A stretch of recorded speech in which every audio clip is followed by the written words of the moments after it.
I'm Josh Peterson with 1620 The Zone, celebrating 25 years with Matt Schick. I wanted to ask this to kick off the conversation.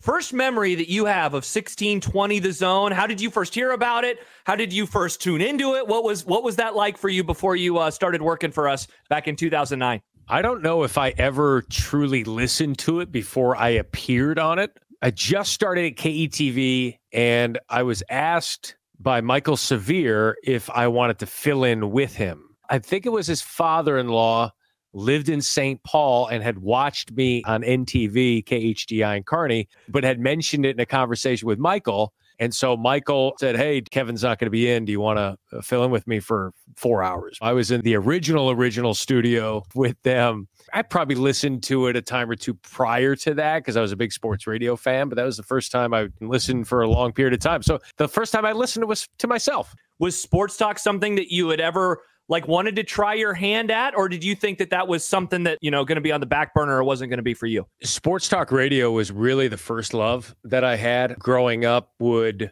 put a cassette into the old boom box, and I would be the callers and the host of a sports talk radio show or of a financial advice show, whatever, just kind of role play and envision doing it. Radio was the thing. Like even in college, University of Colorado, I did a radio show every week, but TV I felt would be a quicker avenue to get where I wanted to go. And I thought if I can get into TV, maybe get a little more notoriety, and then can piggyback that into some radio stuff as well, which is exactly what happened. Really, sports talk radio was the first true love that I had in broadcast. So you have this relationship with the Zone. When did it become something that could move beyond filling in into something that could be a bit more full-time? When I first was asked to fill in with Michael, I want to say within the first few months, because I had filled in a few times, I was approached by Neil Nelkin to start a morning radio show. They said, hey, what about you? And we're trying to think of somebody else. What about you and John Schutz? So John and I were going to do a morning show. I think John and I were both on the fence about it. Well, this is going to be Monday through Friday. We're going to work in the morning together, and then we're going to work in the afternoon together. We're not going to be apart from each other. My weekends were Wednesday, Thursday, so I was never going to have a full day off. But it was going to happen, and then our GM, thank God, put a stop to it and said, I don't think we should be doing that. So that was put on the back burner. I started doing, Bill Callahan's the head coach.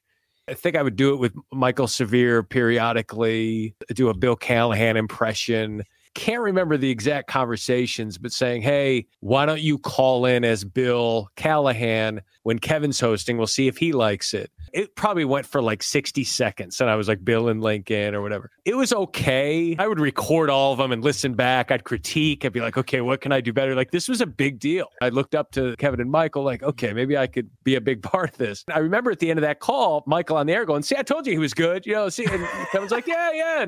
But it quickly turned into, let's call every week, Bill and Lincoln. But it was midweek, and I would script out these calls, and we'd have these plans, and I'd just say, here's what I'm going to do this week. And the catchphrase is like, a football team, we're a football team. And really catching the human essence, the clicks and the ticks Bill Callahan had. Bill Callahan had a hard time pronouncing words. So Michael says to Bill and Lincoln on the phone, says, how do you pronounce your kicker's name? Is it Kunalik? Is it Kunalik? How do you pronounce it? I just said, Michael, it's pronounced Alex Henry.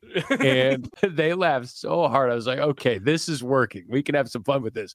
And then when Bill got fired, it was like when President Bush W was no longer the president, and there goes Will Ferrell's act, right? Like, I think that was Kevin's idea of let's go through the stages of grief with Bill. It ended with him drinking. You could hear the ice being poured into the cup. Some of those were taped. And I can recall sitting in the car as it's being played and looking over to my right and seeing someone listening to it. I could hear it through his car, and he's laughing. I thought, this is fun. The Bill and Lincoln, the filling in. I wanted a little change of scenery. So I contacted Neil and I said, remember a couple of years ago, we talked about doing that morning show. Are you still interested? Because I think I might want to do this. And long story short, within 3 months of that phone call, the Schick and Nick show was on the air. And Bill and Lincoln, in some odd way, was a great conduit to just getting more comfortable on the radio, doing bits on the radio, which became a huge part of the Schick and Nick show. First memory that you have of your radio relationship with Nick Bahe? The work relationship, when Neil said, yeah, let's do a show, let's find a co-host for you. Nick was working in sales at the time. He was only working in sales so he could eventually work on the radio. But remember Neil saying, hey, I've got a guy for you. And I knew what he was going to say. He said, what do you think of Nick Bahe? We had lunch. I had some plans for the show. You know, he's a guy who just got out of college. Like, he even says to this day, like, this will never work. You know, having a 90-year-old on the air once a week to talk about Husker football and playing TV theme songs, like, that's not sports talk radio. And I can remember doing our practice shows. We would go into a studio with no one listening except Neil, our program director. They had good conversations, good topics, but it was all just very fake. And then the show started, and it was rough. I can remember even talking to Kevin going, I don't know if this is going to work. Like, Nick and I are fine, but I don't know if he knows how to interject or fill the time. And he didn't, because he was new. He'd never done it before. He was good, but he didn't know how to do it yet. So you just knew it would take reps. It was a rough for the first probably 6 weeks or so. And then we really hit our stride. Is there a moment where you look back on it and you're like, we're either finding ourselves or this is something that can work long term? As we were preparing to do the show, we decided to do a parody song for the season. The song was called Whiz in My Pants. We're not even getting ready for our show. We're producing this song to debut the Friday before the first Husker game. And the response was phenomenal. There weren't a lot of folks doing parody songs, especially locally. I don't think Kevin and Michael were big on doing songs and singing and things like that. They did bits. When we did that and got the reaction to it, I felt like, okay, I think we've got it.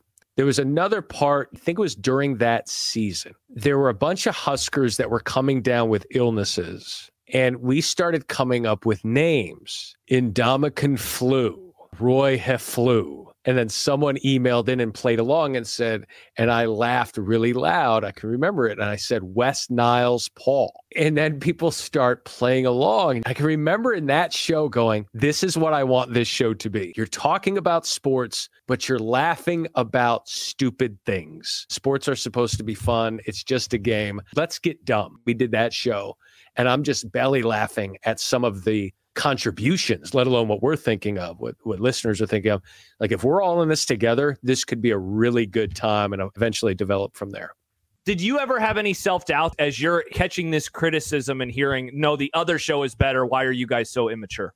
I don't know if it was self-doubt, because I had so much confidence in my own sense of humor. I always believed that what we were doing worked. It was just a matter of getting enough time to build an audience of people who believed in it and liked it and loved it. The running joke that we always had, like with Neil Nelkin, be like, hey, if you have a guy driving across the state and he tunes in, you can't have it be an exclusive club where he doesn't know. I was like, yeah, but this show's not for that guy. This show is for the people who listen every day and who have a habit of listening and who get rewarded for listening, because we have this callback joke from 3 weeks ago that we're going to put here. Those little subtle things that you get rewarded with.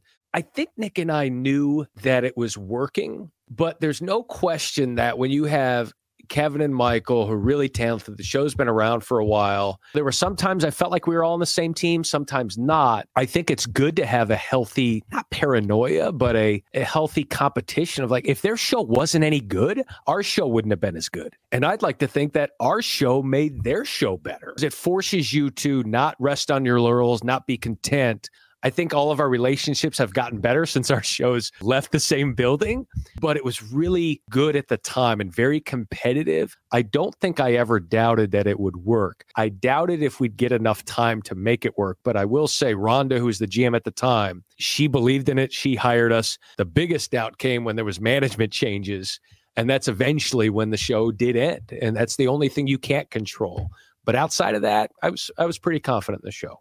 I think a lot of people, when they think of your show, they think of the drops. They think of all of the goofy things that you did. They did it on Sportsmanlike Conduct, but it was certainly used in a different way on the Schick and Nick show. They did that. I want to say that Shane was their producer for a while and then filled in. And then when I knew we were getting him, even Kevin said, hey, Shane's going to produce for you. He loves drops. That was one of the first things he said on the selling point. And I knew I wanted that.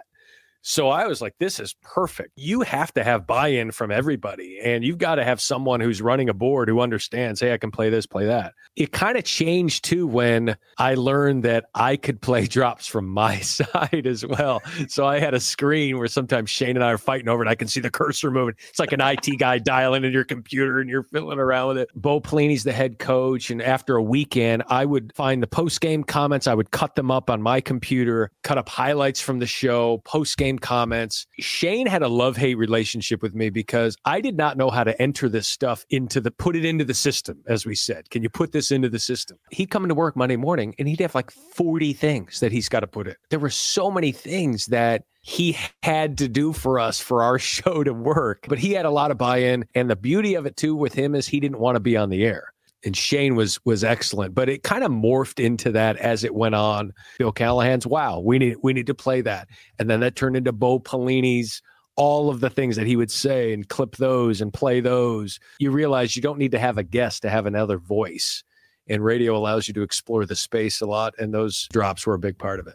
You had a ridiculously fun era, the Red Out Around the World game. Creighton is on the upswing, and your partner is the analyst for them at the time. Nebraska goes to the Big Ten. Bo Pelini, I felt like, added quite the color to the show. What did he mean, and what did other sports characters around here mean for the show? Yeah. If you had a polarizing figure that was kind of a centerpiece or someone that you could use as a foil, that would certainly help. Bo Pelini became that. I do not believe our show would have been as fun, as energetic, as interesting if Mike Riley was the head coach. Bo Pelini was, say what you want. He gave you something every week, whether it was on the sidelines or at the podium, after the game or on the Tuesday news conference, whether it was his laugh, the way that he talked down to people, or his shortness, or you could tell, oh, is Bo mad today? How's Bo today? How's he today? He was a gift to the show. October 4th, September 4th with JJ, I'm done with you. Let's get to somebody who has a question that's worth answering. Like his war with Dirk Chatelain was our gift. Some of the great things we talked about had nothing to do with X's and O's. And I think that was a big help for us. Nebraska was at the point where you're winning enough to not get fired, but not winning enough to matter. But it always mattered locally. And it was a great era to be a part of it. So that combined with the Creighton and Nick's connections there with Dana, eventually that turns into Greg McDermott, the move from the Big 12 to the Big 10. Like there was a lot happening in that community. The show lasts 3 years. The end of the show was incredibly hard. I know as the P1 for your show, I loved your show. Your show unlocked another idea of what sports talk radio could be for me. Over 10 years now, a dozen years since the show ended. How does it all land to you today, given that your career has changed? You've done other things. You and Nick still have a great relationship. How do you look back on that summer of 2012 now? That's a really great thought. There are two ways to look at it. I'm still upset that it happened, that it ended, and that it was forced to end, but I wouldn't change a thing. Who's to say what life looks like? Like I love my life. Nick loves his. Everything's great. And the fact that we get to do a podcast once a week is fantastic. The last 6 months of that show felt like a whirlwind. You know, as a host, and you know this, one of the beauties of being in radio and having your name attached to the show and kind of being your own producer, your own host, your own whatever, is that you control everything. You don't have to clear anything through anybody. You're doing your thing. And that era, those few months, I didn't have control. I didn't know what was going to happen. I can recall, and I haven't shared much of this with anyone outside of my family, but I can remember being on the way home from one of the shows and having been told something about, hey, it sounds like this new GM is going to shake things up, or something to that effect. And I remember calling Neil because Neil was a huge guy in my corner. And he couldn't tell me a lot because, you know, he works hand in hand with the GM, so I get it. And he doesn't want word to get out. But I remember asking him on the phone. Meanwhile, my wife we were about to have our second kid. Mm-hmm. And we're in a rental home, and we're just still trying to make ends meet. And I asked Neil, I said, okay, you can't tell me everything.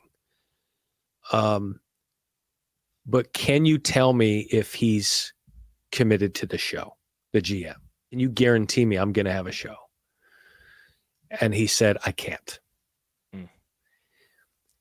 He didn't say much more than that, but he was letting me know, protect yourself, because I don't know. There's only so much I can do. I remember going home to Kelly, who's getting bigger, and standing there and going, Kelly, here's the conversation that I had. And we're kind of staring at each other, and I'm looking at her belly. We're like, what are we going to do? We got a 1-year-old here. What are we going to do? And at the same time, you're trying to put on a show, literally and figuratively, trying to put on a show for the audience of like, hey, everything's great and let's have fun. At the same time, knowing that this thing's probably going to come to an end because the biggest decision maker in the building doesn't buy into whatever demographics you're reaching, whatever the content is. You're not a former Husker. Like, he has other dreams. Like any athletic director comes in and wants to hire their own coach. I don't necessarily fault you for that.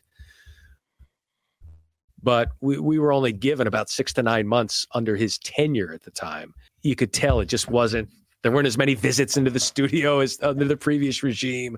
There wasn't a lot of like, what's going on? I got an interview at ESPN to be an anchor. And this is when the show was just getting off the ground. I'm telling you, within the first 3 or 4 months of doing the show. I interviewed up in Bristol for it, and I was very lukewarm about it because I really liked the show, and I thought we had a really good chance of accomplishing something. I wanted to see it through. We had just started it. And according to my agent at the time, I finished second to somebody else in the job. And that job was for an ESPN news job in Bristol. So you can kind of think about God's providence, like, oh my gosh, like that doesn't even exist anymore.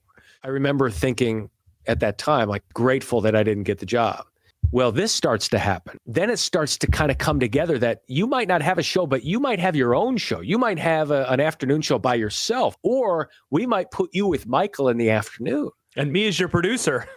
And you as our producer, right? And I'm thinking, like, I don't even know if I want to be here if I'm not working with Nick. Nothing against Michael, but I can't imagine working on a different show. Nick was going to work with Jason Peter in the morning. They wanted to call it like black and blue, black shirt and the blue jam. So you're going to split us up. Why even have us in the building at all? You don't like us together, but you like. So it came to the point where I could not put my rapidly growing family's future in the hands of the person who was making these decisions. I had called Dari Noka, who was at ESPN. I could just feel it in my gut, my heart, my soul, my spirit. I got to reach out to Dari. I called him and I said, hey, Dari, we haven't talked in a couple of years since I didn't get the job the last time. Is there anything open? I'm like calling a local news station. Anything open over there, guys? Like at ESPN? Dari says, funny you ask. We're trying to hire a third on-air person here in Charlotte at ESPNU. I got a tape together as fast as you could imagine, got something quick. I had an agent, didn't even involve him in this part of it, said, let me put these stories together. I'm going to put it on this guy's desk. Within 2 months of that, 3 months of that, I was working at ESPN. You think about all of these things that happened and happened so quickly and during that time. And I had to lie about my whereabouts at 1620. Turned into a running joke with you, like Aunt Betty died. I didn't even say Aunt Betty. I think I just said. I think we turned it into Aunt Betty. Yeah. It was like a family emergency or something. But I had to quickly get to Bristol, Connecticut for an interview. Flights delayed out of Omaha. Had to speed to Des Moines. I fly into New York City or wherever it was, Newark. I'm driving up at 3 a.m. My phone isn't charged. I'm stopping to charge the phone every 10 minutes to try and get directions. I'm on 2 hours sleep. I go into ESPN. I interview and I say, you won't believe what I've been through the last 24 hours to get here. I want this job. And I eventually got it. But it was those 3 to 6 months were really hard. And there's forgiveness, but you don't forget. And it was one of those things that I think we were robbed of the next stage of the show, but I think we've been blessed with that next stage over the last 4 years here with the podcast. Is that 3-year stretch the most fun you've ever had at a job? Is that your favorite job ever? Yeah, I think that's true. The Omaha thing with Nick, we always joke that we were getting paid to laugh. You know, I didn't need to do ab workouts. I just worked with Nick, and the time, the hours, the time slot, the buy-in. Nick and I just thoroughly enjoyed working together. He was more slapstick. I was more wit. He's the yin to my yang, and it worked so well. And the creative license that we were given to do truly whatever we wanted to do. And we did it for 3 years without compromising our values, without offending most people, without making my wife go, oh, I can't listen to that. We really, at the end of that, held our heads high going, we done good. We had a great time. Great times can't last forever. And we'd always joke about, are we going to be 50 years old, like making each other laugh in this studio? Like, what does radio look like? If they had never told us to stop, we would still be going. Blessings come in odd ways, if you want to look at the way our show ended. But it was unquestionably the most enjoyable working environment that I had, because I got to work with a really funny guy. You were at the Zone at quite the time, right? Look at where you are today. ESPN, Sirius XM, the Schick and Nick podcast. Nick Bahe calling games, doing exactly what he has always wanted to do. Kevin Kugler doing stuff with the NFL on Fox. Michael has expanded his role in the media ecosphere around here in a way that I wonder if he ever saw coming for him, hosting Big Red Wrap Up and more. Like, that is some pretty heavy hitters locally and nationally from this station on the extended AM band. You get in an old car and you still can't even listen to 1620.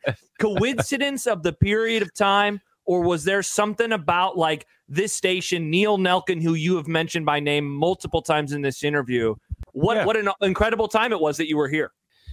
There are reasons things happen, and there's a reason that Neil was put in his spot when he was as a program director, and why he got into radio. There's a reason Kevin was hired and he was put with Bob when they started that show. There's a reason that, Kevin almost quit that job, within the first 3 to 6 months, but decided to come back, right? Like, if he doesn't, does 1620 become what it is, right? All those little butterfly effect things. Kevin leaving to do play-by-play, the domino effect of that. There are a lot of things that led to everywhere that we are, but without 1620, there's no chance that we're anywhere close to where we are. But those 3 years, when all four of us were working in the building together, were really kind of glory years that you don't really appreciate when you're there. But then you look back and you go, man, look at who we had in this building. But at the same time, it had to end. I don't think there's any mistake that we were all there at that time.